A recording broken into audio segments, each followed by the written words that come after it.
김현정의 뉴스 쇼.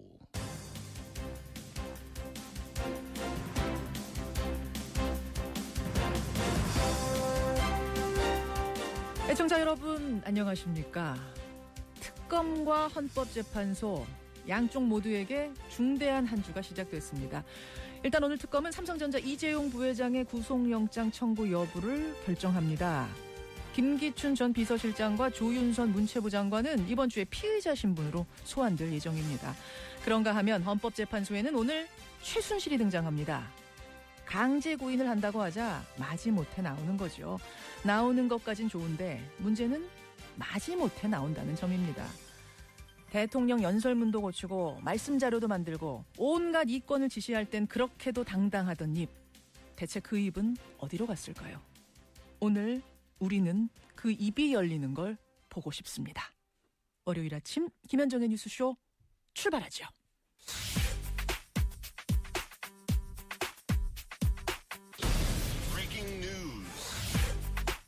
김현정의 뉴스쇼가 주목한 오늘의 포인트 구용혜 기자 나와 있습니다. 어서 오세요, 구 기자. 네. 오늘 첫 포인트 어디부터 볼까요? 이재용 부회장 나 떨고 있니입니다.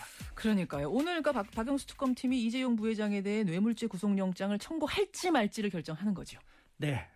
며칠 동안 그 최강 한파가 급습을 했죠. 예. 대치동 특검 사무실과 서초동 삼성 사옥도 꽁꽁 얼어붙었습니다. 그러게요. 그런데 날씨가 아니고 바로 사법 처리 방향입니다.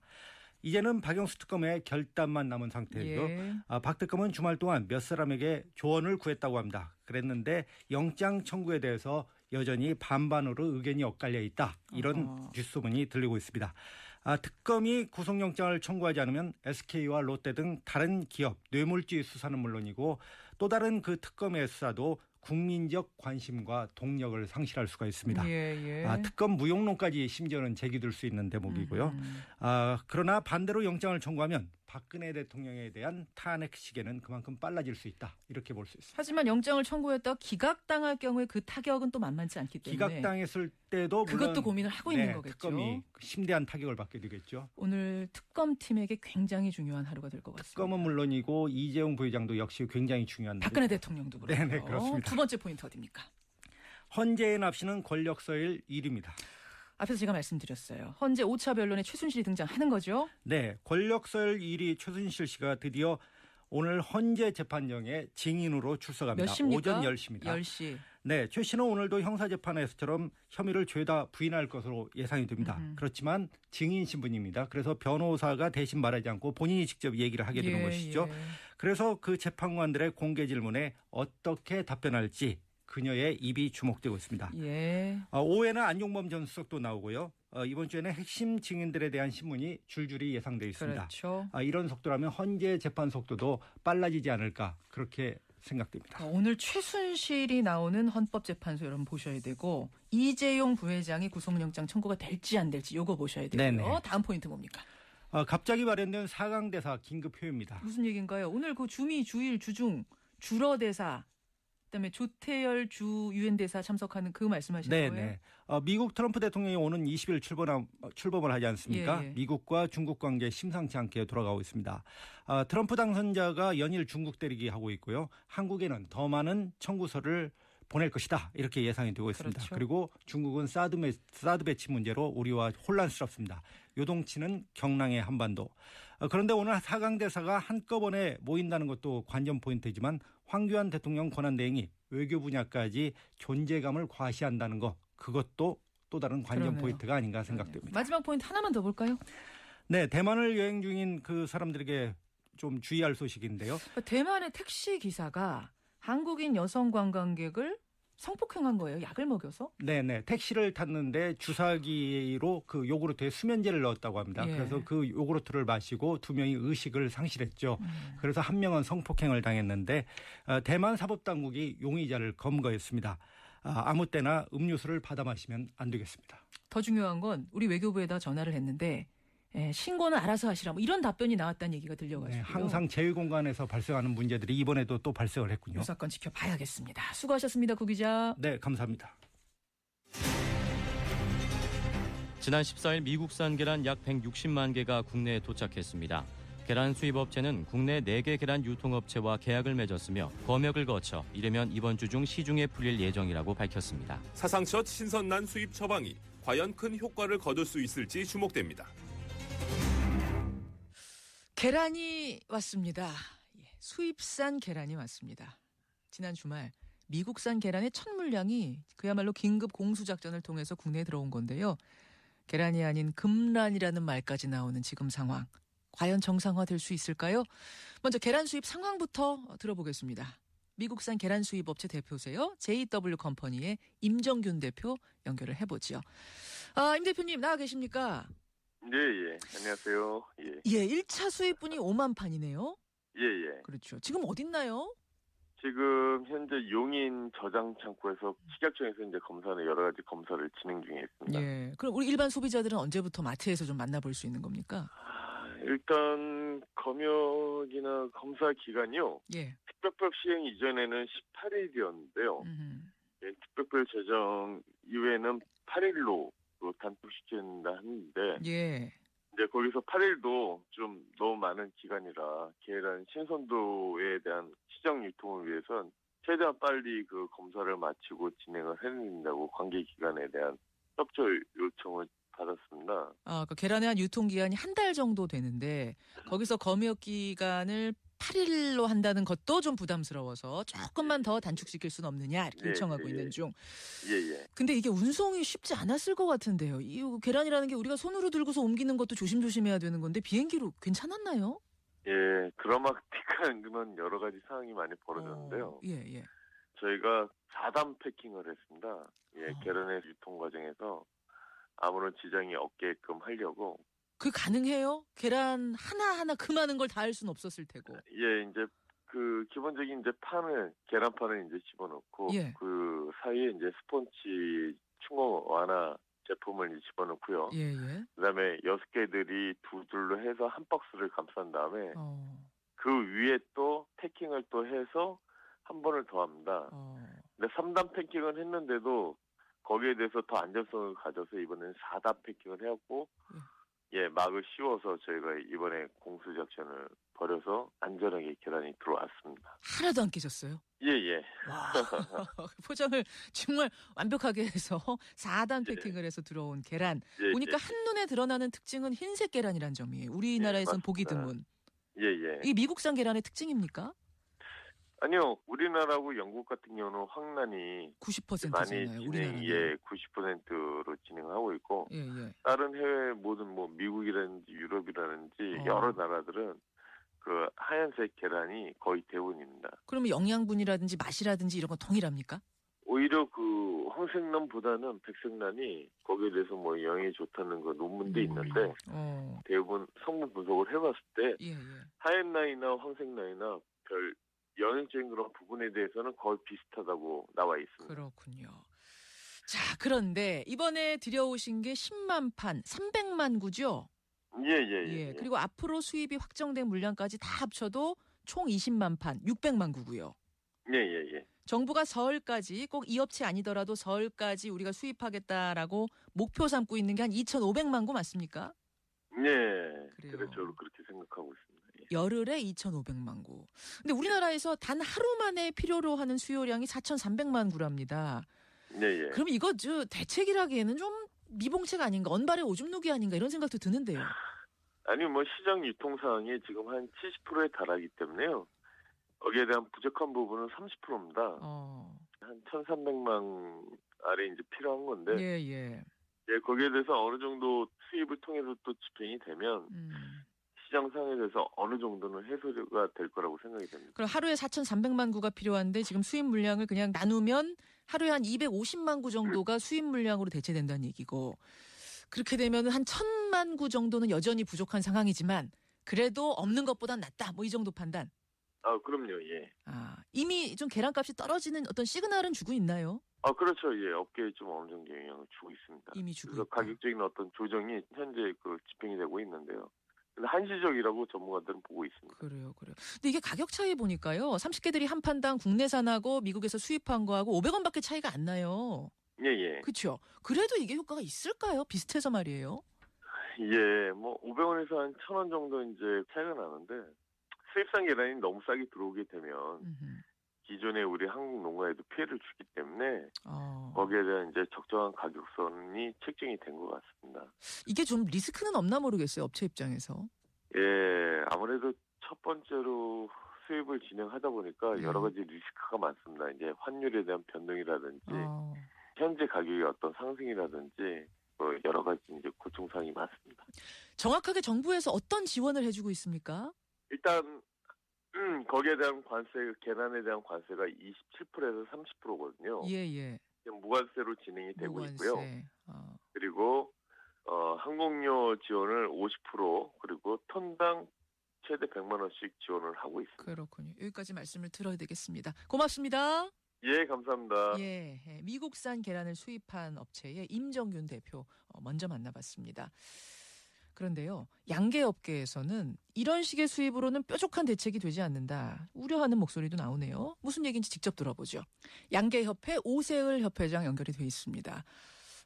협회장님 안녕하세요.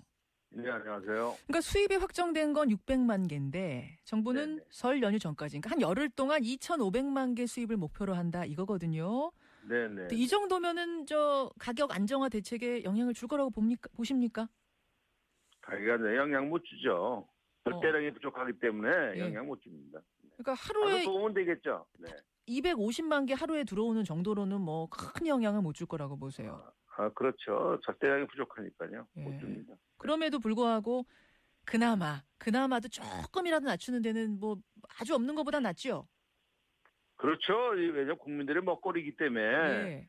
그건 들어와야 되는 거고요. 음흠. 이제 절대량이 부족하니까 그것이 가격에는 그렇게 큰 영향을 주지 못할 거라고 생각을 합니다. 그럼 양계업에 종사하시는 입장에서 지금 정부의 계란값 대책 어느 방향으로 가야 된다고 보세요? 이렇게 뭐 그냥 신용으로 하루에 250만 개 정도 수급하는 정도가 아니라.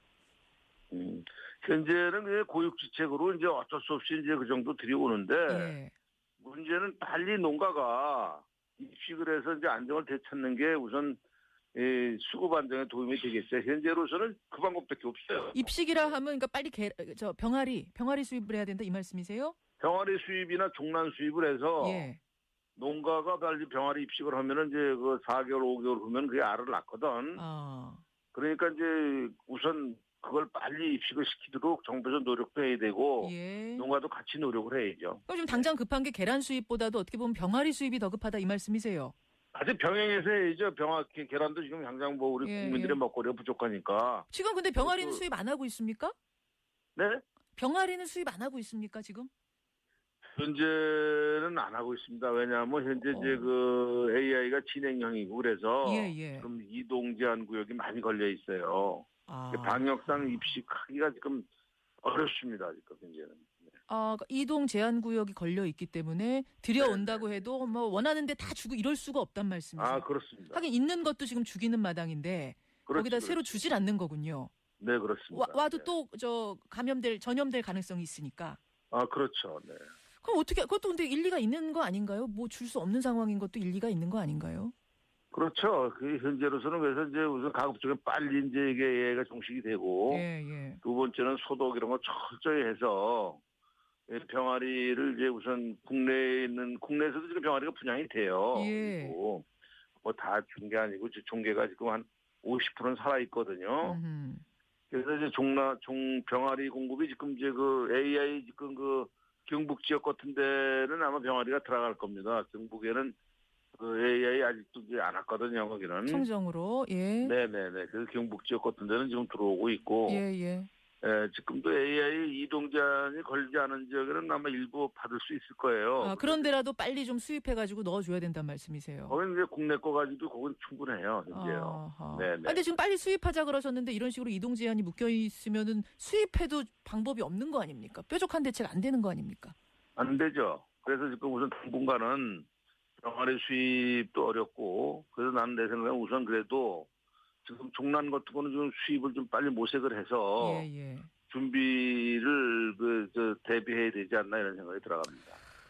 참 이제 또 소비자들 입장에서는 언제쯤 계란값 안정될까 이것도 걱정인데 업계에서는 언제쯤으로 내다보세요?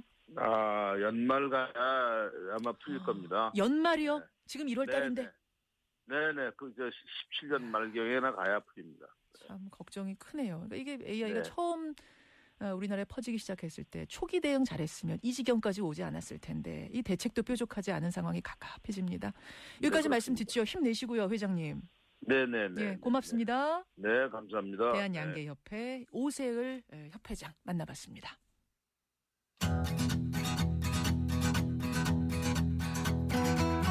김현정의 뉴스쇼는 청취자 여러분의 참여로 이루어집니다. 트위터, 페이스북, 레인보우 게시판, 그리고 단문 50원, 장문 100원의 유료 문자 샵 1212, 우물정 1212 통해 참여하실 수 있습니다. 김현정의 뉴스쇼, 여러분과 함께 만듭니다. 김성환의 행가 시사평론가 김성환 씨 나오셨습니다. 어서 오십시오. 네, 안녕하세요. 계란을 드시긴 드세요, 요새? 그러네요. 거의 못 먹었네요. 그러니까 식당에서는 정말 이제 사라진 것 같고요. 네, 집에서도 요즘 안 먹었다. 집에서도 애들만 주죠. 네, 그렇죠. 어른들 아까워서 어른 못 주고. 이게 상황이 굉장히 심각한데 앞에서 인터뷰 우리가 2명 했습니다만 네. 뾰족한 답이 없다는 게 문제예요. 뾰족한 그렇죠. 답이. 네. 연말까지 이 상황이 지속될 거라고 하니까 정말 초기 대응, 초기에 진화 못한 게 한이 될 것 같습니다. 왜 항상 이러는지 모르겠습니다. 참 그렇고. 이재용 삼성전자 부회장 어떻게 구속영장을 청구될까요? 이거 자꾸 이런 거 물어보시는 분들 많던데요. 네. 저는 청구할 거라고 봅니다.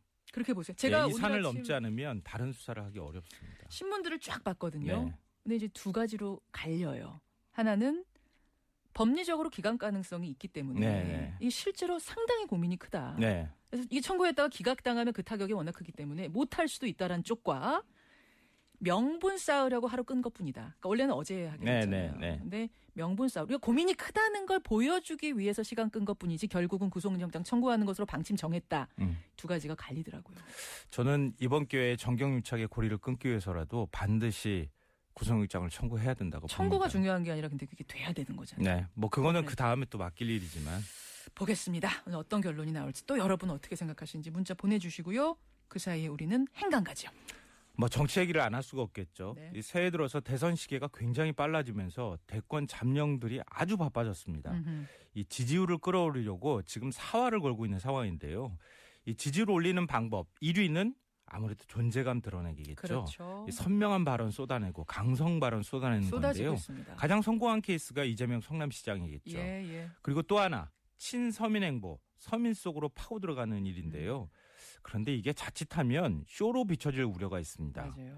이 잠룡들의 서민 코스프레, 이 뉴스의 행간을 좀 살펴볼까 합니다. 그러니까 잠룡들 서민 행보 좋죠. 좋은데 이게 척어로 비춰지면 이게 코스프레다. 어려워요. 이렇게 되면 안 하니만 못한 상황이 되는데 이게 가장 대표적인 게 너나 할 것 없이 이 팽목항 가는 거라고 할 수 있겠죠. 가는 자체야 좋은 거죠. 뭐 말릴 일은 아니죠. 네. 하지만 그렇다면 세월호 유가족들의 애환도 살피고 세월호 진상규명에도 함께 앞장서야겠죠. 그렇죠. 이거 안 하고 팽목항만 가는 건 별로 의미가 없어 보이고요. 쇼라고 비춰질 수 있고요. 이 정치인들이 장애인 시설 가는 것도 이 대표적인 서민 코스프레 중에 하나입니다. 사실은 이 장애인 시설 갔다가 구설에 올랐던 정치인들 꽤 많거든요. 많아요. 이 지난 2011년이었었죠. 서울시장 보궐선거 예비 후보로 나섰던 나경원 의원이 취재진이 보는 앞에서 장애 아동을 알몸 목욕시켰다가 엄청난 반발을 샀었죠. 그때 인권위에 진정이 들어갔는데요. 국가인권위가 그때 판단을 내렸습니다. 뭐라고요? 가정 및 복지시설 등이 구성원을 정당한 사유 없이 장애인의 의사에 반해 장애인의 외모 또는 신체를 공개해서는 안 된다. 장애인의 외모 또는 신체를 공개해서는 안 된다. 예. 만약에 의사 표현을 못하는 사람이라면 함부로 해서도 안 되는 거죠. 지침을 줬네요. 국가인권위가. 그런데 어제 반기문 전 유엔 사무총장이 음성 꽃동네를 방문을 했죠. 사진 한 장이 이게 엄청난 논란이 하루 종일 엄청난 화제가 됐습니다. 네. 이 요양 중이던 중증 노인에게 죽을 떠먹이는 장면이 보도가 됐는데요. 그렇죠. 이 왜 턱받이를 환자가 아니라 이 반 전 총장 본인이 했느냐. 잠깐만요. 이거는 이제 사진 못 보신 분이 계실지도 몰라요. 제가 잠깐 설명을 드릴게요. 그러니까 한 할머님 한 분이 반듯하게 누워 계세요. 반듯하게 누워 계시고. 네, 맞아요. 거기에다가 이제 반기문 전 총장이 죽을 떠먹여 주는 건데 미음 같은 거죠. 떠먹여 주는 건데 앞에 턱받이인지 앞치마인지 뭐 하여튼 애매한 뭔가를 목에다 찼어요. 그러니까 사람들이 아니 왜 턱받이는 본인이 하고 계시고. 그렇죠. 원래 환자한테 해줘야 되는 거 아니냐. 그리고 뭐 이런 얘기 있었죠. 할머니가 반듯하게 누워있는 사람한테 저렇게 저걸 먹이면 목에 걸리면 어떡하냐. 이 두 가지가 엄청난 논란이었던 거죠. 그리고 또 하나 이제 덧붙이자면 중증 장애인 인격이 있는데 그 얼굴을 공개하면 어떡하느냐. 이제 이런 얘기까지 있었는데요.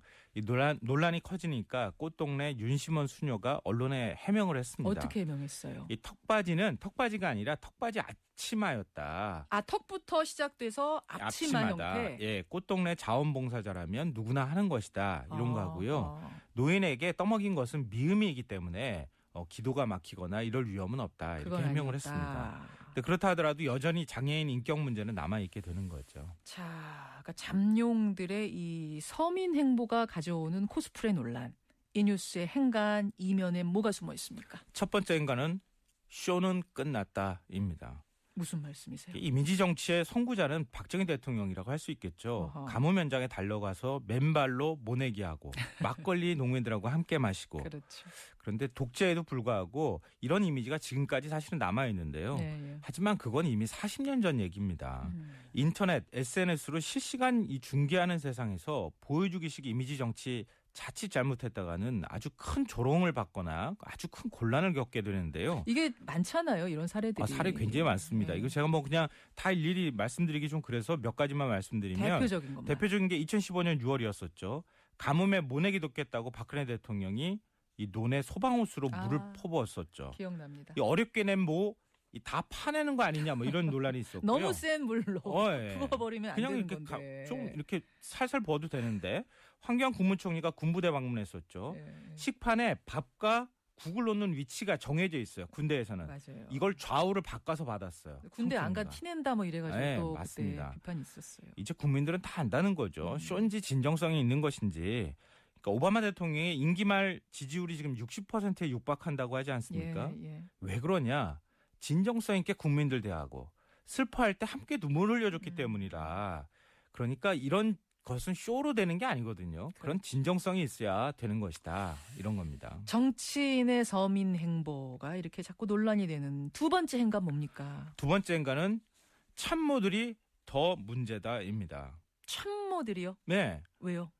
그러니까 박근혜 대통령 국정농단 박 대통령만의 문제일까요? 제가 볼 때는 문고리 3인방 또 더 나아가서는 청와대 수석들 총리 그러네요. 아니 장관들 더 넓게 가면은 그 친하다고 자랑했던 새누리당 친박계 의원들 다 책임 있다고 봅니다. 목숨 걸고 할 소리 한 사람이 없다는 거 아니에요. 최순실 떼어냈어야죠. 그렇죠. 그거 못했다는 건데요. 그러네요. 정치교 기자들한테 물어보면요. 요즘 정치인들 얘기 중에 되돌아오는 게 어떤 정치인은 다 괜찮은데 그 측근들 그 스태프들 때문에 짜증난다, 싫다 이런 얘기들 많습니다. 그 정치인 자체는 괜찮은데 결국 그 정치인을 만나기 위해서 인터뷰하기 위해서는 거쳐가야 되는 단계가 있거든요. 그렇죠. 거기에서 그 많은 실망도 사람들이 하는 문제다. 거예요. 저 사람들 데리고 나중에 저렇게 청와대 가면 어떻게 될까 이런 얘기 해요.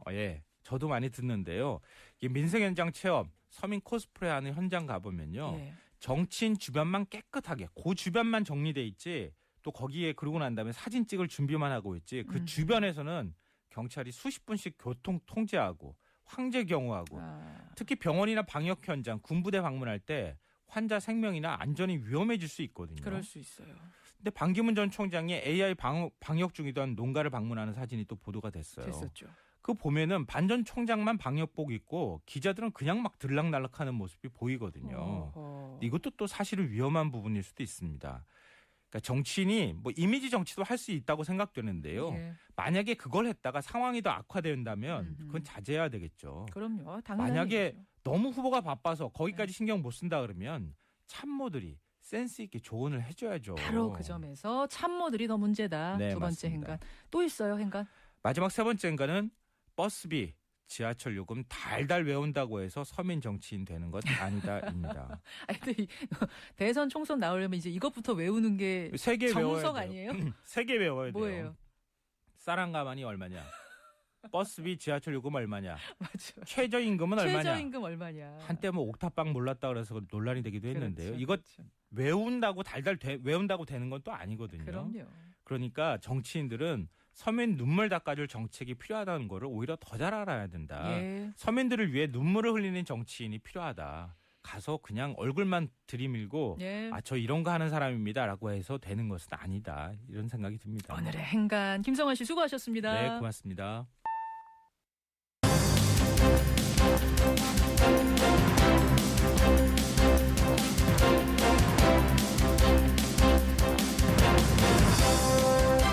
김현정의 뉴스쇼 2부 출발합니다. 지난해에 경찰 제복 교체 사업이 있었죠. 그 당시 여러 문제 제기가 있었지만 뭐 흐지부지 그냥 넘어갔습니다. 그런데 박영수 특검팀이 이 부분에 대한 수사에 착수했답니다. 글쎄요, 설마 최순실이 경찰 제복까지 손을 댔다면 이건 참 할 말이 없는데요. 이 문제를 처음 제기했던 분 잠시 후 직접 만나보죠. 이어서 월요일의 코너 뉴스쇼 증권시장 뉴스닥. 지난주에 화제를 뿌리면서 등장한 허성무 소장님. 오늘도 등판 준비 중이세요. 예, 허성무, 이준석 두 사람이 뽑은 상한가 하한가 만나보죠. 50원에 담은 100원의 장문 유료 문자입니다. 샵 1212 카톡 레인보우까지 열어놓고 출발합니다. 여러분 지난해 우리 경찰의 제복 디자인이 10년 만에 교체된 거 기억하십니까? 당시에 이런저런 얘기들이 많았는데요. 특검이 바로 이 부분에 대한 수사를 시작했습니다.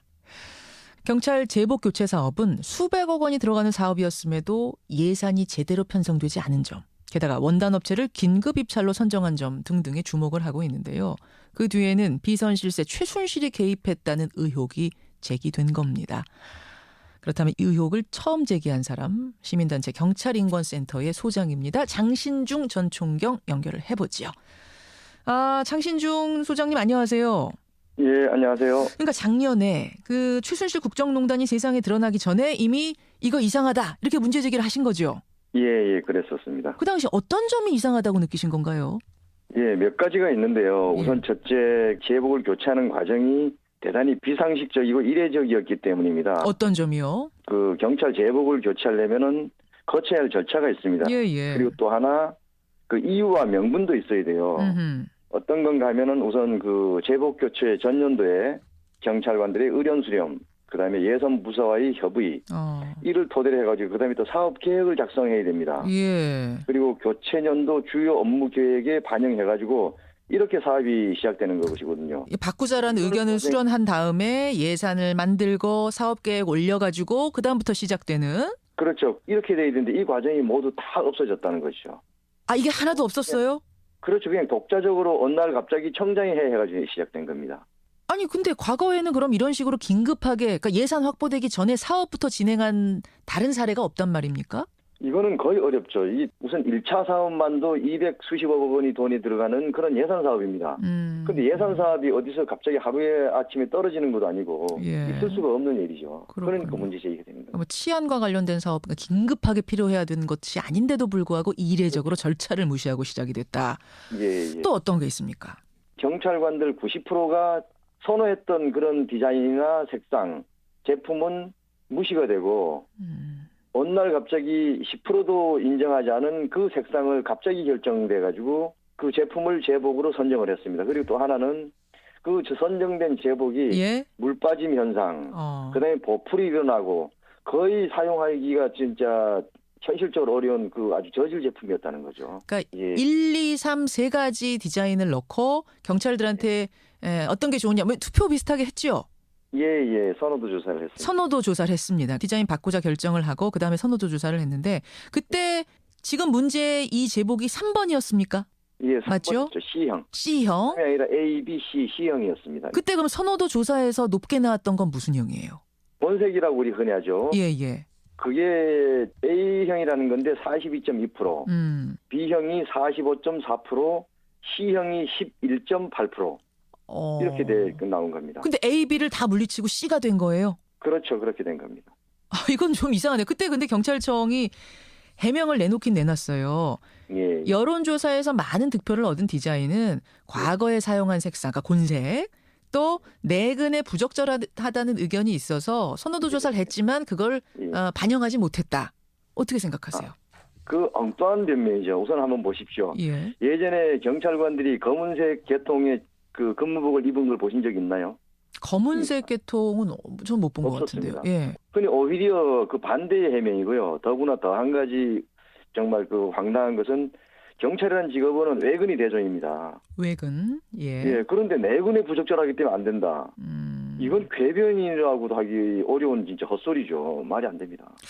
그리고 선호도 조사에서 이렇게 압도적으로 차이가 났는데 그 두 개를 다 제치고 됐다는 것 좀 희한하긴 했어요.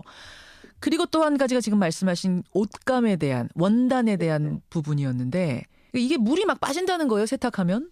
그럼요. 처음 이제 경찰관들이 그걸 받아가지고 세탁을 하기 위해서 세탁기에 넣습니다. 예. 그런데 흰색 계통 옷에 이 물이 막 되면서 물이 빠지는 거예요. 그니 경찰은 이상해가지고 이거를 물에 담궈 보니까 그냥 거의 뭐 물감 수준의 옷 탈색이 되는 거죠.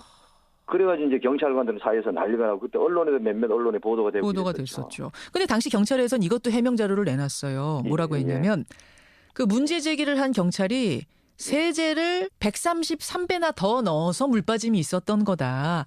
제대로만 세탁했으면 물빠짐 없다. 이런 해명 내놨었거든요. 제가 그 다른 직종에 근무하는 그런 제복을 가져다가 133배가 아니라 아예 원액에다 넣어봤습니다. 그러셨어요. 실험을 해보셨어요. 예. 원액에다 넣으면 물이 안 빠집니다. 아니 원액에다 넣었다고 해가지고 물 빠진 옷을 만약에 다른 그 일반 사회에서 이런 제품을 내놓는다면은 아마 그 회사 어떻게 될까요? 3일이 망할 겁니다. 손해배상 때문에. 알겠습니다. 이제 그런 문제 제기들이 있었습니다. 하지만 이렇게 여러모로 의심스러운 정황은 있었지만 뚜렷한 다른 단서가 없었기 때문에 그렇게 문제는 덮인 거죠. 예, 덮쳐버리고 말았었죠. 그런데 이번에 그 배후에 최순실이 있다. 이런 문제 제기를 하셨어요. 예. 이거는 그냥 추측입니까? 아니면 어떤 제보를 접하신 겁니까? 제보를 받은 거죠. 제가 어떻게 추측을 하겠습니까? 그런 중요한 문제를. 어떤 식으로 어떤 제보가 들어온 건가요? 우선 첫째 그 대구에 있는 그 보광직물이라는 업체가 있는데 요번에 납품된 업체 중에 하나라고 합니다. 보광직물. 예. 대구에 있는 중소기업이 박근혜 대통령 해외 순방에 자그마치 10번을 동행을 했다는 겁니다. 대단히 이례적인 것이죠. 그죠? 우리나라의 아주 대기업이라도 그렇게 선정될 수가 거의 없거든요. 10번 동행을 했다고요. 해외 순방에. 예, 10차례에서 그 동행을 했답니다. 예. 그리고 이 최순실과의 관계 때문에 여러 가지 혜택을 얻고 있고 그 더구나 우리가 의혹을 두고 봐야 할 것은 교체된 제복 소매에 사괴와 태극 문양이 들어가 있습니다.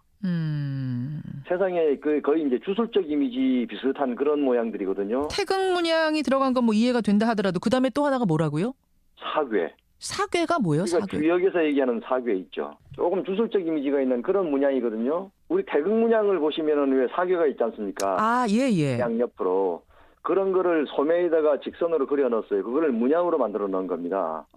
그리고 그 태극 문양도 요새 왜 조금 문제가 되고 있는 정부 부처의 이미지 상징의 교체인 게 있잖아요. 예. 바로 그런 식으로 해가지고 제복에다 그런 그 주술적 이미지가 있는 문양을 집어넣는 그런 제복은 제가 본 적이 없습니다. 문양, 그러니까 그 끝에 지금 문제가 되고 있는 그 태극 문양. 태극기 태극 문양하고는 다르잖아요. 그렇죠. 다른. 그 태극기 태극 문양과 다른 태극 문양이 들어가 있고 주역의 사괴가 이렇게 쭉 표시가 돼 있는 것이 최순실을 연상케 한다 이 말씀이시군요.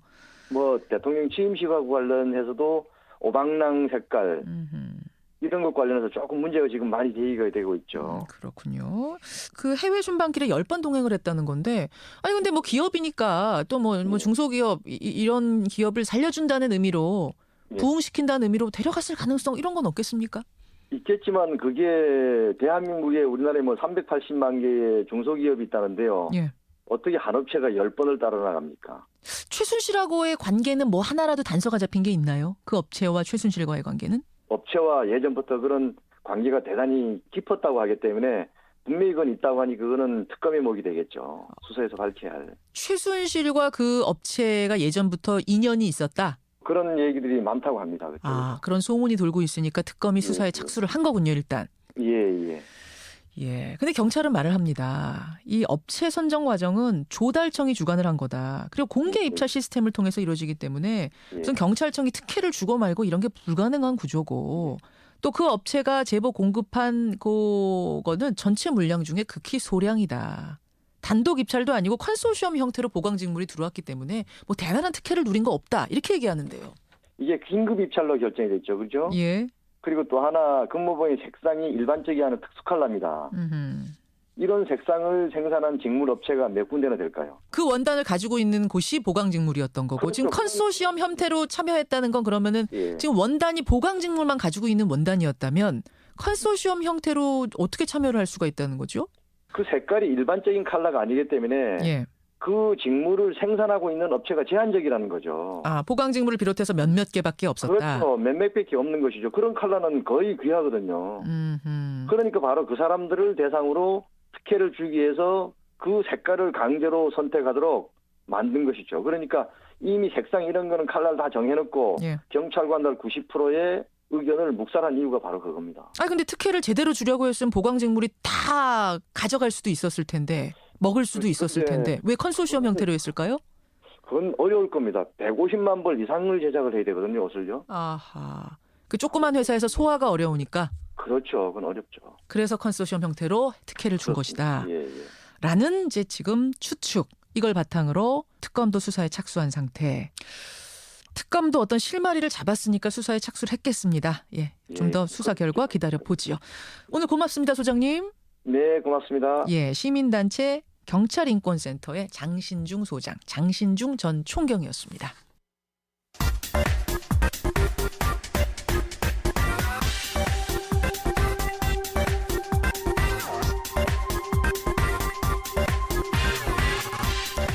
미국에는 나스닥, 우리나라엔 코스닥이 있다면 뉴스쇼에는 뉴스닥이 있습니다. 월요일의 코너 뉴스쇼 증권시장 뉴스닥. 오늘도 두 분 자리하셨어요. 바른정당의 이준석 창당준비위원. 어서 오십시오. 네, 안녕하십니까. 지난주에 새로 합류하신 세미래정책연구소 허성모 소장님 어서 오세요. 네, 반갑습니다. 지난주 첫 방송하셨잖아요, 소장님. 근데 이제 방송하는 동안 실시간 검색어 2위까지 오르신 거 알고 계세요? 아니, PD님이 보내주셔서 보긴 했는데요. 아마 잘 모르는 사람이 나와서 떠들어대니까 누군가 해서 궁금해서 그랬겠죠. 첫 방송 끝내고 반응이 어땠습니까, 주변에? 주변에요? 부산 경남 쪽에서 전화가 많이 왔어요. 지인들로부터. 출근하면서 들었다. 잘 들었다. 반갑더라, 뭐 그런 얘기. 잘했더라 이런 얘기는 없고. 그냥 반갑더라. 이준석 위원, 긴장되지 않으세요, 파트너? 우선 이 방송이 잘 되려면은 제 파트너가 잘 떠야 된다는 거를 저는 본능적으로 이제 알고 있기 때문에 적극적으로 밀어올려서 오늘 실검 1위를 만들어 보겠습니다. 허성무 소장님 오늘 실검 1위 되는지 안 될지 제가 확인하면서 진행하겠습니다. 뉴스닥 상한가 하한가. 상한가부터 가보죠. 우선 이준석 의원. 누구 골라오셨어요, 상한가? 이번에는 뭐 제3세력이라고 한번 꼽아봤습니다. 제3세력? 조금 막연한 말인데 제3세력. 알겠습니다. 일단 허성무 소장님. 저는 특검을 상한가로 꼽았습니다. 특검 상한가. 요건 이해가 됩니다. 자, 그럼 이준석 의원의 제3세력이라는 게 뭘 의미하는 건지 그거부터 좀 보죠. 동시에 지금 확인되는 부분이 뭐냐면은 결국에는 반기문 그 사무총장이 귀국한 뒤에 지지율 상승이 생각보다 가파르지 않다. 저희가 일주일 전에 뭐 아주 가파를 것으로 예상했지만은 아주 그렇게까지 뭐 선망적인 그런 상황은 아니기 때문에 제3지대에 대한 구애를 생각보다 일찍 좀 시작할 수 있다라는 생각이 좀 들게 됩니다. 제가요. 오늘 이제 곧 발표가 될, 아직 발표 안 됐습니다. 어젯밤 나온 따끈따끈한 여론조사 결과를 확인을 했거든요. 밤늦은 시간에. 지금 수치를 제가 정확히 말 못합니다. 그냥 아직 발표가 안 돼서. 근데 조금 올랐어요.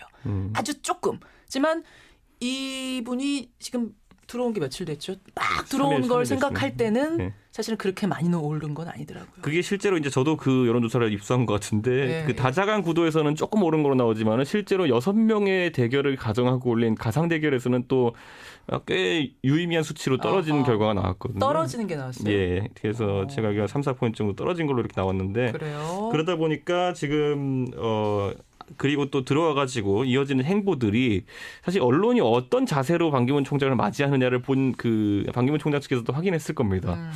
뭐 외제 생수를 샀다는 일부터 해가지고 이런 잡기적인 것들이 올라오고 하는 것들을 보면서 우호적이지 않은 그 환경 속에서 어떻게 지금 세를 불리고 그다음에 또 다시 반등할 수 있을까라는 거는 결국에는 맏형이 되고 큰어른이 돼야 되는 거거든요. 근데 그 상황에 대해 가지고 최근에 또 어제 있었던 국민의당 전당대회 등의 상황, 또 자강론이 일고 있는 상황 등을 봤을 때 마냥 지금 뭐 한국에 있는 뭐 정치를 업으로 삼으시는 고수분들도 그 뭐 반기문 총장이 오라고 해가지고 쉽게 갈 분들이 아니기 때문에 그렇죠. 지금 상황에서는 조금 더 정치를 해야 된다라는 그런 입장에서 제3 세력을 놓고 앞으로 좀 많은 그 판짜기 또는 또 이 업자들이라고 해야 될까요? 뭐 중간에 계신 분들이 이제 업자로 해야 될 일이 좀 많을 것 같습니다. 제 생각에는. 제3세력이 생각보다 빨리 부상할 수 있다 이런 말씀. 허상무 소장님 동감하세요? 예, 반은 동감하고 반은 동감하지 않습니다. 무슨 말씀이세요? 예. 그 제3세력이 부각이 빨리 되려면 반기문의 기대가 주가가 급상승을 해야 그걸 중심으로 빨리 뭉쳐지는데 실제 방금 말씀하신 것처럼 생각만큼 오르지 않거든요. 예. 그것은 뭐 방금 언론의 태도도 있지만 결국 민심의 태도입니다. 그것이. 민심. 그리고 그 민심에 부합할 수 있는 본인의 이제 이렇게 행동 양식이 있어야 되는데 그런 부분들이 지금 갭이 많이 생기는 거죠. 당장 지금 주말에 큰 논란이 됐던 게 턱받이 논란 아니에요. 그렇죠. 다들 이제 뭐 정치하는 사람들은 그 태생적으로 트레이닝이 돼 있거든요. 저기는 가면 안 되겠다. 아니면 이런 짓은 하면 안 되겠다. 아니면 욕할 땐 이런 걸 주의해야겠다라는 것이 실수를 하면서 경험을 쌓는 거예요. 그렇죠. 그래서 요즘도 과거에 보면 하도 뭐 코스프레 한다 이런 욕도 많이 먹고 해가지고 이런 그 민생 행보라든지 아니면 또 외부 행보를 할 때는 아주 조심스럽고 가서 사전에 시뮬레이션도 하고 이런 걸 많이 하거든요, 다들. 그런데 지금 반기문 총장 측 인사들의 그 행동을 보면은 좀 선거를 앞서서 뛰어본 분들이 좀 전면에 안 나서는 것 같습니다. 그게 지금 딜레마가 있는 게 뭐냐면 제가 계속 지켜봤는데 지금 대한민국 내 반기문 총장의 지지 세력이라고 할 만한 세력이 두 가지 종류가 있습니다. 어떤 거요? 그러니까 완전 그러니까 과거에 반기문 총장을 옹립하려고 했던 친박계의 어쨌든 친반 세력 그리고 그 나머지 이제 그 새누리당과 관계 없는 어떤 그 세력이 있다면은 그런 집단이 전문가 집단이나 이런 게 있다면은 선거에 그래도 특화된 집단은 친박계 새누리당 쪽에 있었던 그런 집단입니다. 그런데 그쪽 같은 경우에 지금 배제를 당한 것 같고요. 제가 봤을 때는 배제를 당했을 뿐만 아니라 지금 보면 심지어 그저께 기준으로 보면 토요일 날 그 친박계 새누리당에서 반기문 총장을 지원할 수 있는 외곽 조직을 만들고 하던 분들이 뭐 충청 포럼 이런 얘기 들으면서 하던 윤상현 의원 이런 분이거든요. 심지어 지금 반기문 총장 도우러 가 있는 게 아니라 그 태극기 집회 쪽으로 갔습니다. 그래요. 그러니까 지금 이 상황에서 그 반기문 총장의 그 국내 그 데뷔를 준비하고 있던 세력 중에 절반 정도는 지금 뭐 배제 또는 지금 튕겨 나갔다라고 보는 것이 맞기 때문에 앞으로 이것이 어떻게 동작할지도 봐야 되고 그 친박계 그 새누리당 쪽에서 반기문 총장을 밀어보고자 했던 조직들이 앞으로도 계속 그렇게 갈 것이냐 아니면은 또 다른 지금 예를 들어 지지율이 일간 상승하고 있는 황교안 총리 등으로 선회할지에 대해 가지고는 지켜봐야 될 필요가 있을 것 같습니다. 그런데 어쨌든 제3세력이 이제 부분적으로는 조금 관심의 대상이 되겠죠. 뭐 국민의당도 정리가 됐고 이렇게 저렇게 하겠지만 갑자기 이렇게 상한가로 뛰어오르기 어렵다고 또 제가 보는 이유는 뭔가요? 강력한 구심력을 땡겨서 갈 수 있는 그런 게 없어요. 지금 국민의당은 자기의 가치를 높이기 위해서 자당 중심하고 자강론을 이야기할 수밖에 없는 거거든요. 지금 상황에서는. 그렇죠. 그리고 이제 바른정당은 바른정당 중심으로 하자는 아직 거기 자리 잡지도 않았는데 벌써 뭐 얘기할 수가 없어요. 그리고 각자 또 대선 후보들을 당내 경선에서 뽑아가지고 반기문하고 2차전, 3차전을 해야 되는 이런 상황이니까 앞으로 어떤 형태로 진행될지가 너무나 불투명한 상황이기 때문에 바로 떠오르기는 매우 어렵다. 그리고 그걸 견인해낼 만큼 반기문의 정치력이 검증되지도 않았다. 그러니까 막연한 그림으로만 존재할 뿐이고 각자의 주판을 튕기기만 바쁘지 그것이 어떤 친문과 또는 뭐 친박을 고립시키면서 구심력을 만들어낼 그런 만큼의 작동. 아까 뭐 기술자 뭐 이렇게 말씀하셨는데 업자들이 전면에 나서서 뭘 할 만큼 지금 그 작동이 환경이 안 됐다고 보시는 아직 거예요. 안 되고 있다 그렇게 보고 그러니까 있습니다. 상한가는 상한가인데 굉장히 애매하고 불투명한 상한가. 그리고 그것에 또 한 가지 이유를 대자면요. 지금 와가지고 지금 솔직히 말하면 출마할 당을 만든다 하더라도 구심점을 만들려면 당을 만드는 것이 상당히 그래도 중요합니다. 근데 지금 메시지가 나오는 것을 보면 반 총장 측에서 우리 당 안 만든다 뭐 이렇게 나오고 있거든요. 근데 그 말은 또 반대로 출마할지 안 할지도 모르겠다라는 걸로 읽힐 수도 있습니다. 다른 사람들에게는. 읽히기를. 그러니까요. 왜냐하면 당이 뭐 그래도 당이라는 어떤 구심점이 있어야지 그걸 가지고 연대에 나서고 하는 것인데 이렇게 지금 뭐 안이하게 나서고 있다는 것은 뭐 첫째로는 알겠습니다. 예를 들어 현실적이지 못한 판단을 하고 있거나 아니면 두 번째로는 실제 당을 만들 만한 조직체나 세력을 보유하지 않았을 때 옆에 전문가 집단이나 이런 사람들은 가지고 있지만은 정작 정치적 구심점이 될 만한 어떤 뭐라고 해야 될까요? 총괄 본부장 역할을 하는 사람이 지금 없다는 것이든지 아니 근데 그래놓고 상한가 왜 뽑으셨어요? 결국 이제 이 비대위원회 분석은 이게 이제 우리가 기능적이거나 또는 이런 관점에서 또는 정치공학적 관점에서 보는 건데 그런 관점에서 보면 그런 이제 상한가가 될 가능성은 있다라고 보지만 사실은 이제 그 핵심에는 민심입니다. 결국은 민심이 따라주는 민심이 아직 안 따라주고 있다. 저는 그렇게 봅니다. 알겠습니다. 제3세력 얘기하니까 할 얘기가 많은데 일단 오늘 요 정도 하고 허성모 소장의 상한가 특검으로 가보겠습니다. 이건 뭐 사실 분명하네요. 특검. 그렇습니다. 특검이 특별히 왜 이번 주에 제가 상한가로 잡았는가 하면은 우리가 지금까지 12차례 이번 포함해서 특검이 지금 하고 있는데 한 번도 성공적으로 국민들한테 확 와닿은 적이 없습니다. 없어요. 그러니까 지금 특검은 지금 뭐 아주 대체로 국민들 보기에 잘하고 있다 이렇게 판단하고 있는데 이제 지금 마지막 변곡점에 왔습니다. 이제 참 어려운 시점에 지금 이제부터가 왔어요. 그래서 이제 이재용 부회장의 구속 이 문제가 남아 있는 거죠. 그런데 뭐 이번 주말 사이에 토일요일 사이에 된다 안 된다, 뭐 증거가 불충분하다, 어떻다, 특검 내부에 이견이 있다 이런 수많은 이야기 흘러나왔지만. 그렇죠. 제가 볼 때는 오늘 구속영장을 청구할 거라고 봅니다. 할 거라고 보세요? 그것도 그게 저는 쉽지는 않아 보이는데. 많은 분들이 이제 지금 그렇게 추측하고 있는데 저는 뭐 그 뇌물죄, 그 뇌물 공여죠. 이재용 쪽에서는 그리고 이제 박근혜 대통령이나 최순실 쪽에서는 뇌물 수수가 되는데 그렇죠. 그 증거들은 이미 충분하고도 넘친다고 생각을 합니다. 물론 이제 진술에서 자꾸 부인하고. 우리는 협박받아서 냈을 뿐이다라고 할 뿐이지. 그렇죠. 그 이제 충분한 증거는 확보됐다고 보기 때문에. 근데 왜 그러면 주말에 안 했느냐? 그거는 이제 이재용을 구속해서는 안 된다는 여론도 좀 있는 거 아닙니까? 삼성 장학생들 많거든요. 뭐 신문 기사로 논설로 뭐 경제가 어려운데 이렇게 이미 그렇게 이제 옹호하는 세력들이 나왔고 또 일부에서는 이제 그는 법리적 논쟁이나 증거의 문제도 있고 법리적인 부분. 그다음에 일부에서는 구속해야 된다는 강력한 주장도 있는데 이 모든 민심이나 여론을 받아서 저는 뭐 뜸을 좀 들인 그런 면도 뜸은 있다. 들였지만 결국 구속영장 청구가 될 거다. 그리고 이제 주말에 구속영장을 청구를 하면은 그 뭐랍니까 당번 판사입니까? 그분이 나와서 이렇게 심사를 하잖아요. 그런데 이제 오늘 하게 되면은 이제 전담 판사가 하게 되니까 그런 것도 작용 고려를 합니까? 전담 판사는 영장 심사에 있어서 아주 그 전문성을 가지고 있는 경험 많은 판사고 그냥 뭐 주말에 하는 당직 판사는 이제 돌아가면서 하니까 좀 경험이 적은 신참 판사가 할 수도 있으니까 이 굉장히 중요한 사안이다 보니까 좀 하루 미룬 거 아닌가? 특검에서 여러 가지를 고려한 것 중에 이런저런 것들이 다 고려되지 않았나 저는 그렇게 봅니다. 허 소장님은 청구가 될 것 같다 오늘.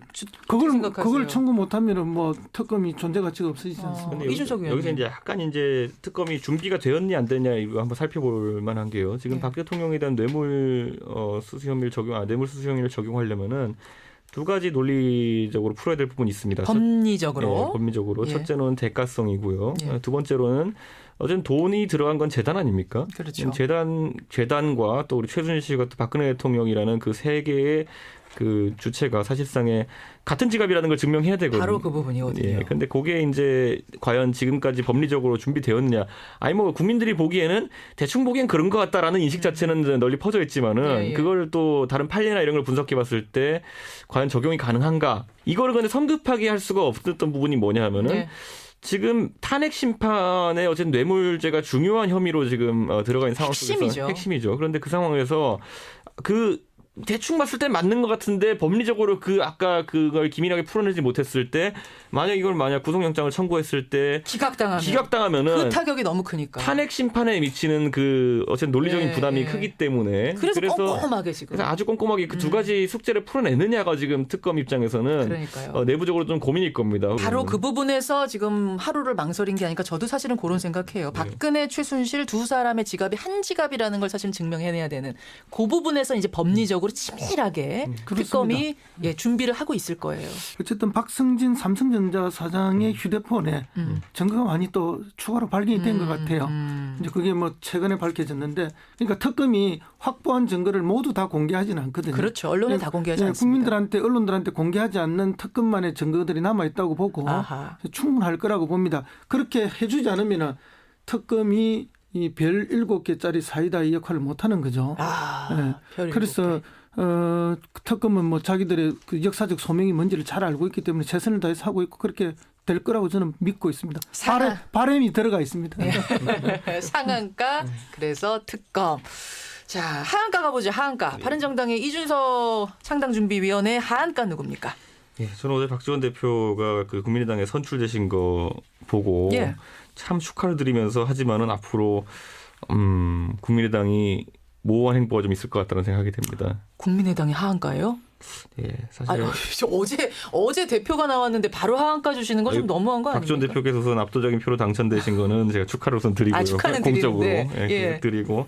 다만 이제 이 자강론이라는 용어가 좀 뜨고 있잖아요. 자강론. 우리 스스로 강해진다 먼저. 예, 그러니까 국민의당에서도 앞으로 한동안은 왜냐하면 박지원 대표 같은 경우에 제가 아까 뭐 기술자, 업자 이런 형태를 표현했지만은 본인의 당의 가치 또는 주목도를 높이는 방법을 너무 잘 알고 있는 분들입니다.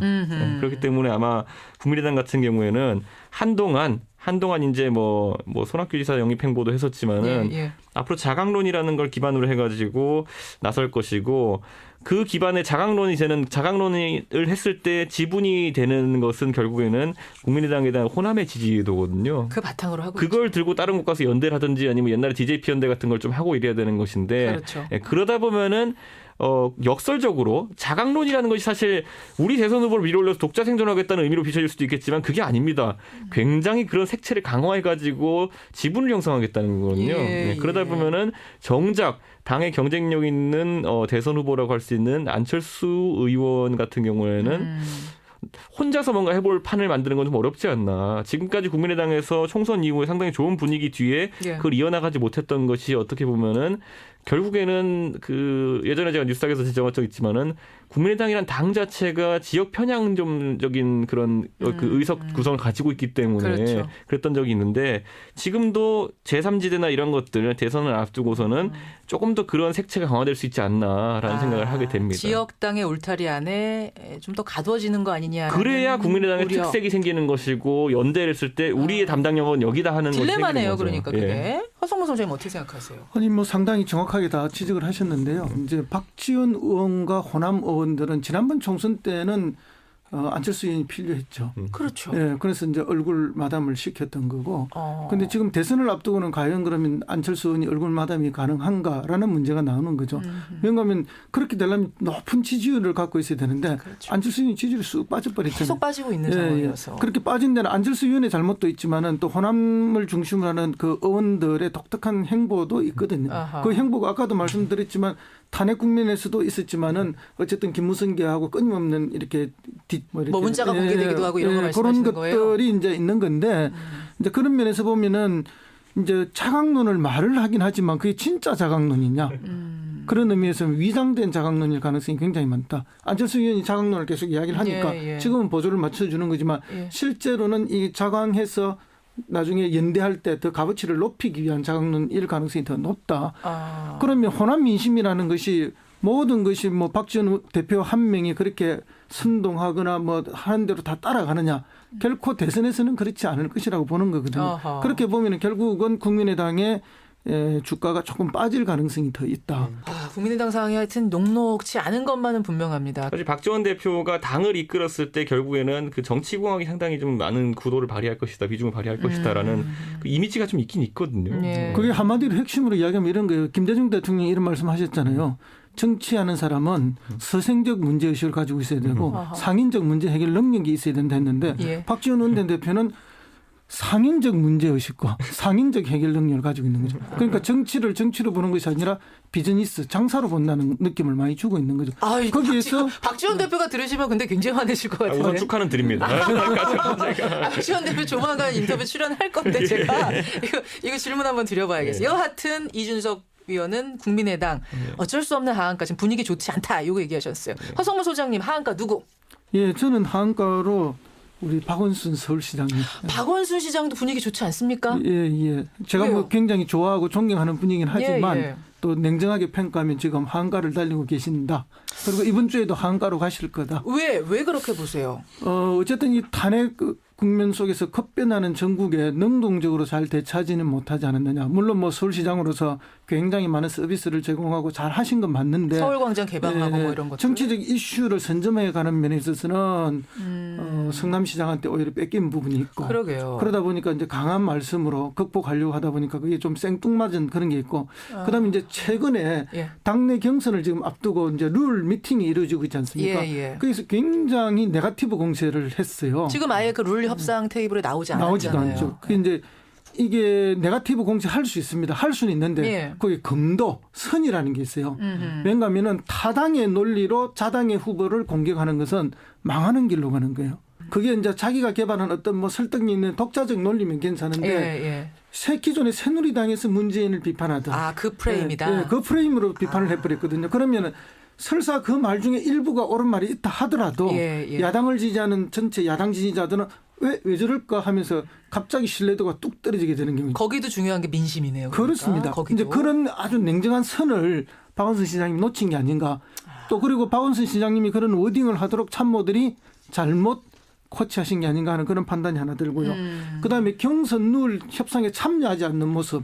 이거는 이미 경선 불복을 전제하거나 판을 깨겠다는 걸 암시할 수도 있는 거거든요. 그러니까 실제로 그런 생각이 아니더라도 당원들 저는 아닐 거라고 봅니다. 보는데 그럼에도 보고 일부에서는 그렇게 이거 왜 이러나 하고 오해할 수 있다는 거예요. 오해할 수 있죠. 그렇게 되면은 순식간에 그 범야권 지지자들로부터 등을 돌리게 되는 그런 상황이 벌어지는데 이제 그런 부분에 대한 경험이 좀 부족하셨던 것이 아닌가. 좋은 포지티브한 자신의 특징이 있지 않습니까?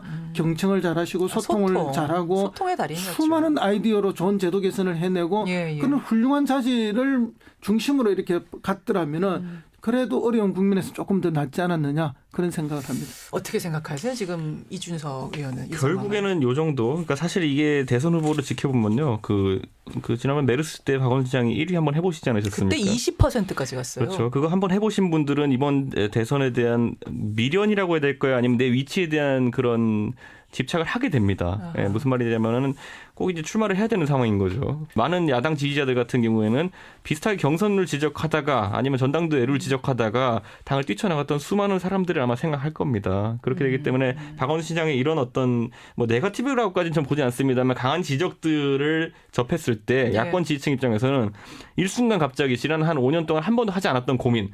박원순 시장이 우리 편인가라는 고민을 이제 조금씩 하고 있을 거라고 왜 이렇게 다른 사람 같아? 이런 그렇죠. 느낌?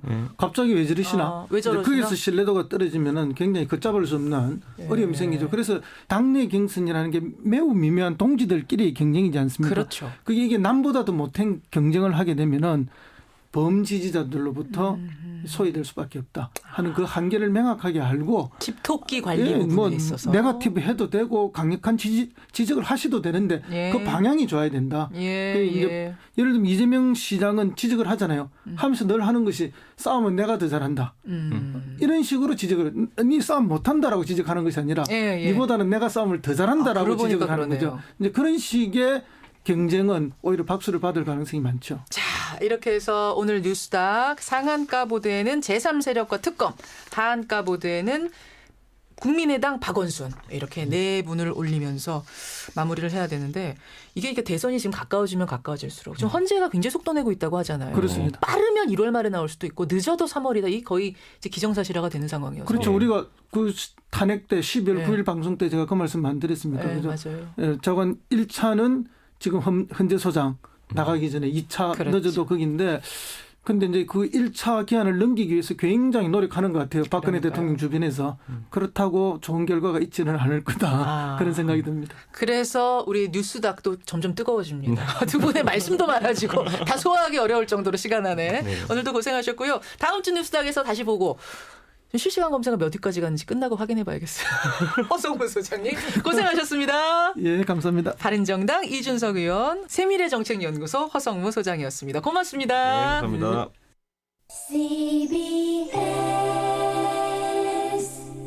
이 병인들 어떠하리? 저 병인들 어떠하리? 소주병은 100원이요 맥주병은 130원.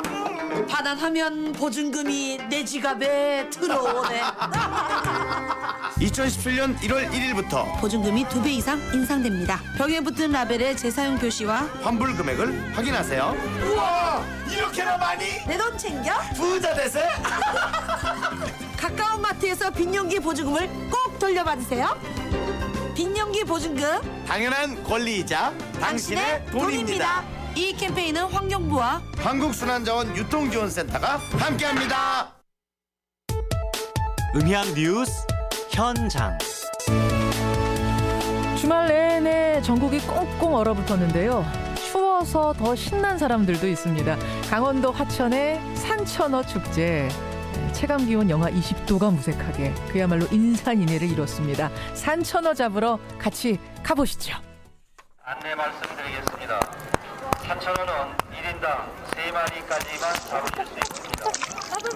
물고기 엄청 많아. 이제 어떻게 해야 돼? 물고기 봐. 그래서 입질은 오는데 계속 물고 계속 나와서 다시 도망가고 다시 잡았다 도망가고 계속 물고. 온다. 잡으려고 해. 어떡해. 지나갔어. 낚시 잡았는데 고기가 물에 떨어졌어요. 탈출했어. 너무 속상해. 우리 딸이 잡았는데 너무 속상해. 어머, 얘가 3마리 잡았어? 우리 손자가 많이 잡았어요. 그냥 잡았는데요. 어려웠어요.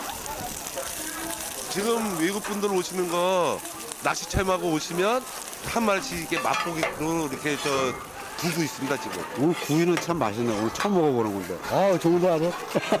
뭐 여러분들이 오셔가지고 이렇게 축제에 참여해주시고 이렇게 해주는 게 화천 군민으로서 보람 좀 있죠. 얘네도 저거 잡기 할 수 있을까요? 네, 초등학생인가요? 네. 무릎 정도까지밖에 안 그래요? 네. 해당을 기원하면서 산천어 생각기 출발! 물고기 잡았어요. 다리가 얼었어요. 여기가. 지금요? 너무 추워요. 말을 할 수가 없어요. 지금. 한 마리 잡았습니다. 뭐 바늘에 송곳으로 찌르는 것처럼 최고입니다. 다 내내 떨 겁니다. 힘차게 우리 가족의 건강과 행운을 기원하면서 함성 10초간 발사! 맨손 잡기가 하이라이트인 것 같아요. 제일 재밌는 것 같아요. 보는 사람들도. 추울 때 올 수 있는 축제잖아요. 전주까지 안 추웠다가 이번 주부터 추워가지고 시기에 맞춰서 딱 요 시즌에만 올 수 있는 게 매력인 것 같아요. 네, 추워요. 그런데 따뜻한 것 같아요. 이런 한파쯤은 따뜻하게 열정을 이겨낼 수 있습니다. 진짜 산천어 축제, 빙어 축제, 꽁꽁 축제. 그동안 얼음이 얼지 않아서 겨울 축제들이 온통 울상이었는데요. 이제야 비로소 축제가 시작된 느낌입니다. 그러고 보면 겨울은 겨울다워야 마시고 정치는 정치다워야 마시고 무엇이든지 제 모습으로 돌아갈 때 세상이 아름다운 거겠죠.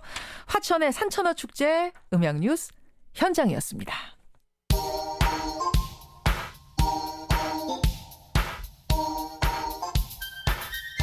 김현정의 뉴스쇼 CBS 라디오와 함께하고 계십니다.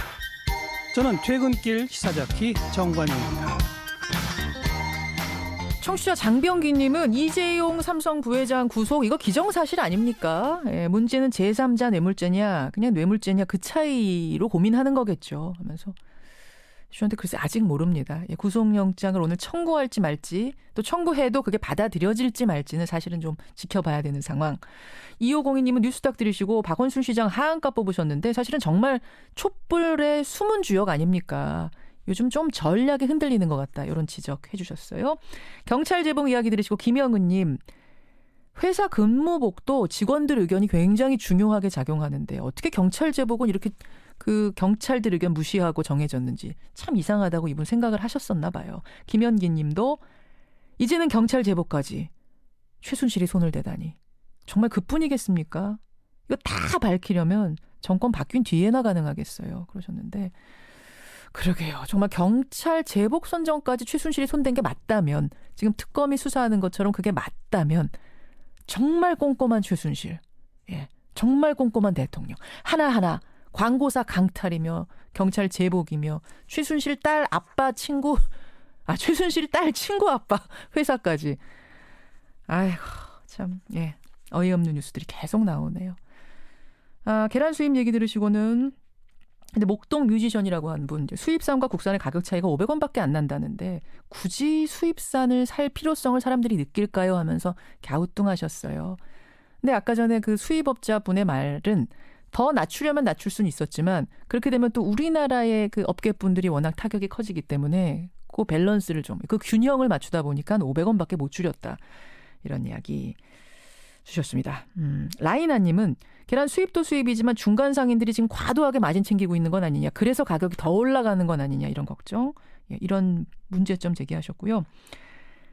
대만에서 택시 투어를 하던 한국인 관광객이 수면제, 요구르트를 건넸는데 그 요구르트 안에 수면제가 들어 있었던 거죠. 그 수면제를 마시고 성폭행당한 뉴스.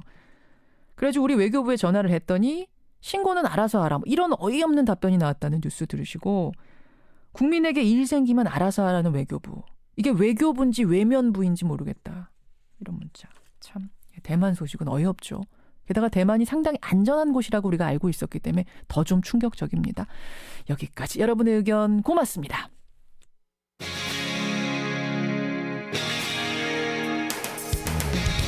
여러분께서는 지금 CBS 라디오 김현정의 뉴스쇼를 함께하고 계십니다.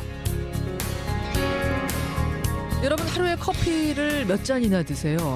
밖에서 사 먹을 때는 그 값이 만만치가 않죠. 그런데 경남 합천에선요. 28년째 터미널 다방을 운영해온 분이 매일매일 커피 한 잔 값을 돼지 저금통에 모아서 어려운 이웃을 위해 기부해왔답니다. 이렇게 모으면 보통 1년에 40에서 50만 원 돈이 모이는데요. 이게 28년째니까 다 합치면 한 1,200만 원 정도가 되는 거죠. 오로지 돼지 저금통으로만요. 예. 그 꾸준함을 인정받아서 지난 연말에 그 보건복지부 장관 표창도 받으셨답니다. 오늘 화제 인터뷰 그 구수한 시골 다방으로 가보겠습니다. 경남 합천 터미널 다방에 차민영 씨 연결을 해보죠. 차 사장님 안녕하세요. 네, 안녕하세요. 그러니까 다방에서 커피뿐만 아니라 돼지도 한 마리 키우시는 거네요? 그렇죠. 돼지를 키워야 되잖아요. 돼지, 그럼 복덩인데 돼지 키우셔야죠. 네. 아니, 다방에서는 커피 한 잔에 요새 얼마나 합니까? 요즘 시골 다방에 커피 한 잔에 2,000원 합니다. 2,000원. 그러면 네. 그 딱 한 잔 값을 매일매일 돼지 저금통에 넣으시는 거예요? 예, 그렇죠. 딱 그만큼만 넣으시는 이유는 뭘까요? 더도 말고 덜도 말고 그만큼 넣는 이유는 제가 그렇게 살림이 넉넉하지도 않고요. 예. 그냥 커피 하루에 한 잔은 안 팔한 걸로 생각하고 내가 어려울 때 많은 도움을 받았으니까 내 도움 받은 것만큼은 못해도 남은 1,000분의 1이라도 내가 해야 되겠다는 그런 마음으로 엮고 있어요. 아유, 저 갑자기 뭉클하네요. 2,000원, 그거 아무것도 아닌 것 같지만 어려운 살림에 사실 매일매일 하루도 빠짐없이 2,000원 모은다는 거 이것도 쉬운 일이 아닌데 내가 한 잔 못 팔았다 생각하고 모으자 하고 시작하신 거예요. 예, 그렇습니다. 아니 근데 그거를 굳이 돼지 저금통을 택하신 이유는 뭐예요? 통장에 돈이 있다든지 안 그러면 제가 보는 앞에서 돈이 모이게 되는 것 같으면 사람이 어려우면 견물생심이라고 거기 돈이 탐이 나잖아요. 빼쓰게 되니까. 예, 그렇죠. 그러니까 맞아요. 돼지 저금통에 하면 내가 차지는 안 하고 잘 깨지는 안 하죠. 배를 가르기 전까지는 못 빼니까. 그럼요. 그러니까. 네, 그래서 그렇게 이제 생각을 하고 돼지를 하게 됐어요. 아까 내가 어려울 때 생각을 해서 시작하셨다 그러셨어요. 예. 뭐 사연이 좀 있으신 겁니까? 그렇죠. 네. 예, 제가 결혼을 해가지고 애기 아빠 장남이 되다 보니까 아버님 안 계시고 홀 시어머님 모시고 이렇게 하다 보니까 신우들하고 또 모든 걸 다 책임을 지게 돼가 있어요. 그래서 이제 신우들 다 결혼 다 시키고 하다 보니까 애기 아빠가 이제 급성심근경색으로 쓰러지게 됐었어요. 아이고. 예, 그 길로부터는 영 많이 힘들었죠. 투병 생활을 오래 하신 거예요? 예, 10년 했어요. 세상에. 예. 그 병수발을 다 드신 거군요. 돈 벌어가면서. 예, 화장품 매파는도 하면서 10년 하고 이제 돌아가시도록까지 그렇게 하다 보니까 아무래도 같은 사람들 도움을 안 받고는 안 되잖아요. 그렇죠. 예, 제 입장으로서는 그분들이 아니었으면 제가 애들 공부도 시키지도 못했을 뿐더러 항상 고마운 마음으로 제가 하고 있어요. 그래요. 결국 내가 받은 도움을 남에게 돌려주는 어떤 선순환, 가장 바람직한 이런 사회의 모습인데 참 뭐 온기가 있는 다방일 것 같아요. 훈훈한 다방 맞죠, 거기? 글쎄요. 손님들이 그렇게 생각하시겠어요? 아니, 그러니까 거기가요. 커피 전문점이나 요새 뭐 카페 이런 게 아니라 진짜 옛날식 다방이에요? 그렇지, 옛날식 다방이에요. 그럼 푹신한 소파 있고. 예, 그렇죠. 나무 테이블 있고. 그렇죠, 원목 테이블 있고. 우리가 예전에 그 영화 속에서 보던 그 터미널 다방 그대로. 예, 그렇죠. 아니 요즘 그런 다방 찾기 어려운데 어떻게 계속 하시네요? 저 시내 계시는 분들 내려오시면 시골 다방풍이다 참 좋다는 그런 평을 듣기도 해요. 아니 왜 신식으로 싹 안 고치셨어요? 신식으로 치기보다는 어르신들이 여기 뭐 그냥 예 휴게소 마냥 이 만남의 장소를 고집하고 그냥 있어요. 그 하기는 신식으로 싹 고쳐놓으면 이제 뭐 모르겠어. 그렇죠. 매상은 좀 더 오를지 모르지만 추억은 다 사라지는 거 아니에요? 예, 매상도 시골에는 이게 인구수가 많지를 않기 때문에 뭐 시골 다방이나 뭐 요즘 현대식으로 꾸미 놨는 거나 별 그건 없을 것 같아요. 그게 그거예요? 오히려, 그래요. 오히려 더 어르신들이 부담 가지실 것 같고. 맞아요.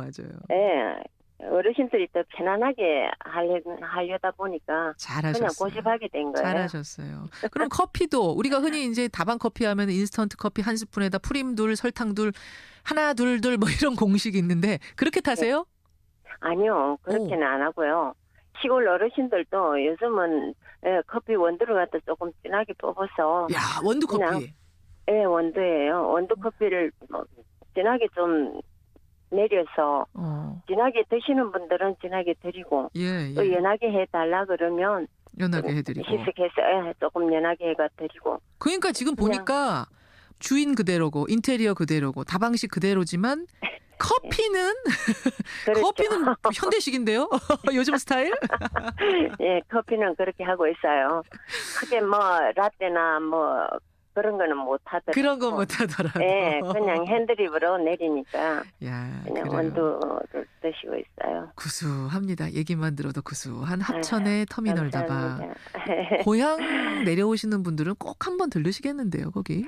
고향에 명절 때나 내려오시는 분들이나 안 그러면 가끔 시골에 볼 일이 있어서 내려오시는 분들은 또 그냥 시간이 조금 남아서 옛날 추억 삼아 또 한번 오셔가지고 그렇죠. 또 말씀 나누시는 경우도 있고요. 아, 그렇게 오래 한 곳에서 가게를 하시다 보면 재밌는 에피소드들도 꽤 있었겠는데요. 재미있었던 분들이요. 크게 그거는 없고 이제 매일 출근하시다시피 하시는 분들도 있어요. 제 도와준다고 많이 그러시겠죠. 그러니까 아직 정이 그래서 있는. 제가 고마운 마음은 항상 가지고 있어요. 자, 그래요. 그 동네에 어떤 역할을 하는지 알겠어요. 사랑방 역할하고 모든 게 거기에서 이야기가 이루어지고 안식처 그럼요. 같은 고향집 같은 다방. 예, 고향집 같은 다방. 아유. 그대로 하고 싶어요. 저 한번 놀러 가고 싶어요, 사장님. 예, 한번 놀러 오세요. 추억 여행 한번 하고 싶어요. 예, 하천도 공기 맑고 물 좋고 좋은 데예요. 그러니까요. 그러니까 추억을 간직해 주셔서 감사드리고. 아이고, 감사합니다. 다시 그 다방에 손님도 많아져서 저는 돼지 배가 하루 이제 한 잔 값이 아니라 두 잔 값 모을 수 있게 배가 더 두둑해지기를 기도하겠습니다. 그럴까요? 네, 감사합니다. 오늘 귀한 시간 감사드리고요. 건강하세요. 예, 감사합니다. 건강하세요. 합천의 유명한 터미널 다방입니다. 추억을 고스란히 간직하고 있는 곳 차민영 사장님 만나봤습니다.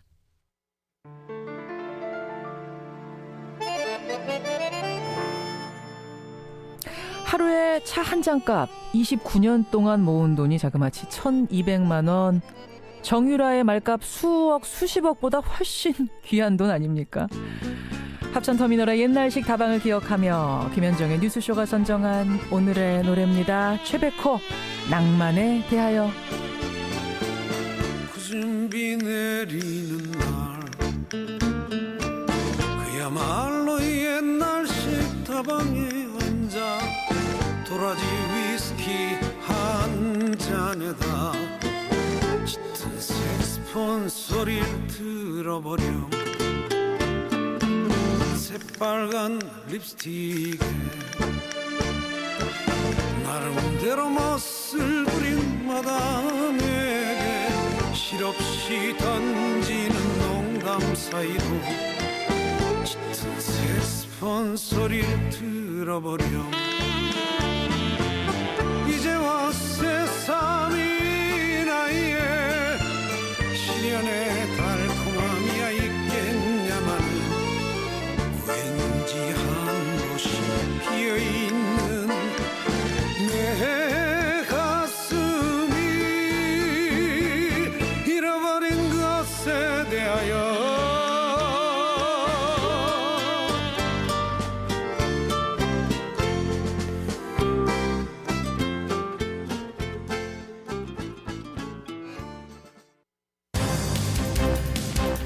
박근혜 대통령이 재벌 총수들을 차례로 독대한 게 2015년이죠.